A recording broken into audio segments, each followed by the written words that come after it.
a WikiVidi documentaries production. Don't forget to like and subscribe. Enjoy. Judy Holliday. Judy Holliday was an American actress, comedian, and singer. She began her career as part of a nightclub act before working in Broadway plays and musicals. Her success in the 1946 stage production of Born Yesterday as Billie Dawn led to her being cast in the 1950 film version, for which she won an Academy Award for Best Actress and a Golden Globe Award for Best Actress Motion Picture Musical or Comedy. She appeared in several films during the 1950s. She was noted for her performance on Broadway in the musical Bells Are Ringing, winning a Tony Award for Best Performance by a Leading Actress in a Musical and reprising her role in the 1960 film. In 1952, Holliday was called to testify before the Senate Internal Security Subcommittee to answer claims she was associated with communism. Early life. Holliday was born Judith Tuvim in New York City. She was the only child of Abe Tuvim and Helen Tuvim, a piano teacher, who were both of Russian Jewish descent. Her father was the executive director of the Foundation for the Jewish National Fund of America. She grew up in Sunnyside, Queens, New York, and graduated from Julia Richmond High School. Her mother was previously divorced. Holliday's first job was as an assistant switchboard operator at the Mercury Theatre run by Orson Welles and John Houseman. Early career. Holliday began her show business career in 1938, under her original name, as part of a nightclub act called The Reviewers. The other members of the group were Betty Comden, Adolph Green, Alvin Hammer, John Frank, and Esther Cohen. The Reviewers played engagements in New York nightclubs including the Village Vanguard, Spivy's Roof, Blue Angel, Rainbow Room, and Trocadero in Hollywood, California. The group disbanded in early 1944. Her first film role was a small, but noticeable role as an airman's wife in the 20th Century Fox film version of the U.S. Army Air Force's play Winged Victory. She did not appear in the stage version, which toured the U.S. both before and after production of the film. Holliday made her Broadway debut on March 20, 1945 at the Belasco Theatre in Kiss Them For Me, and was one of the recipients that year of the Clarence Derwent Award. In 1946, she returned to Broadway as the scatterbrained Billie Dawn in Born Yesterday. Author Garson Kanin wrote the play for Jean Arthur, who played the role of Billie Out of Town, but left the role for personal reasons. Kanin then selected Holliday, 2 decades Arthur's junior, as her replacement.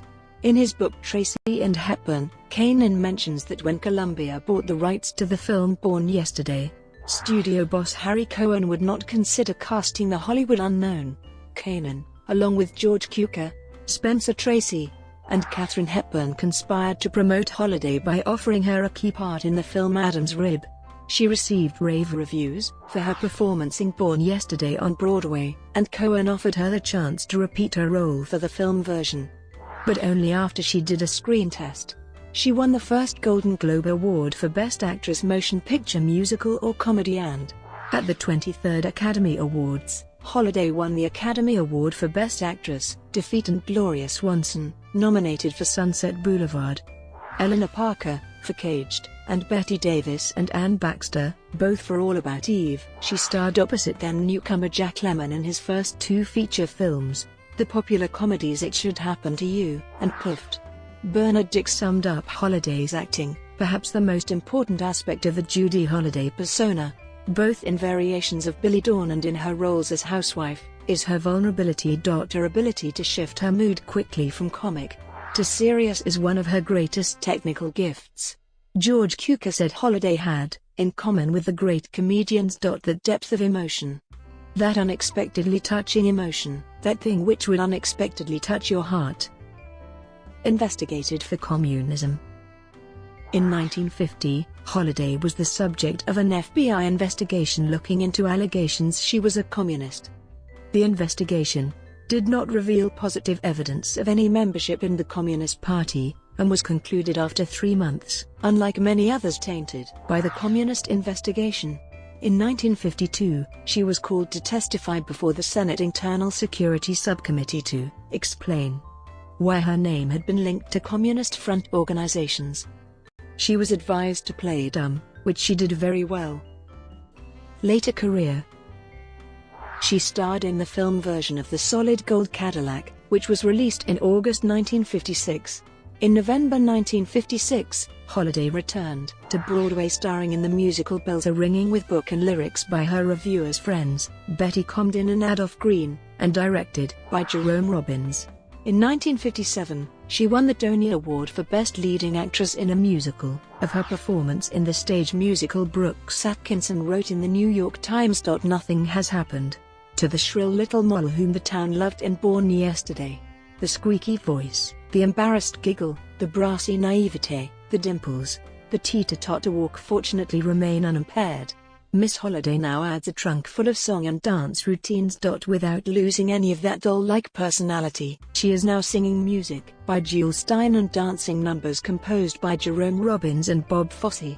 She has gusto enough to triumph in every kind of music hall antic." Returning to her film career after a gap of several years, she starred in the film version of Bells Are Ringing, her last film. In October 1960, Holliday started out-of-town tryouts on the play Laurette based on the life of Laurette Taylor. The show was directed by Jose Quintero, with background music by Elmer Bernstein and produced by Alan Pakula. When Holliday became ill and had to leave the show, it closed in Philadelphia without opening on Broadway.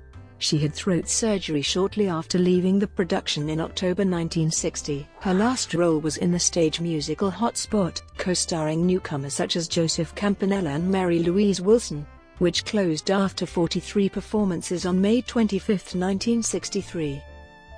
Personal life.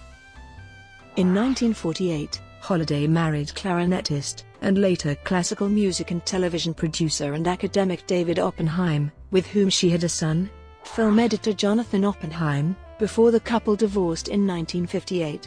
She had a long-term relationship with jazz musician Jerry Mulligan, but the couple never married. She supplied lyrics to Mulligan's theme song for the movie 8,000 Clowns, her final film credit. She died from breast cancer on June 7, 1965, 14 days before her 44th birthday. She was interred in the Westchester Hills Cemetery in Hastings-on-Hudson, New York. Holliday has a star on the Hollywood Walk of Fame at 6901 Hollywood Boulevard, awarded on February 8, 1960. Brought to you by WikiVidi Documentaries. Would you like to know more?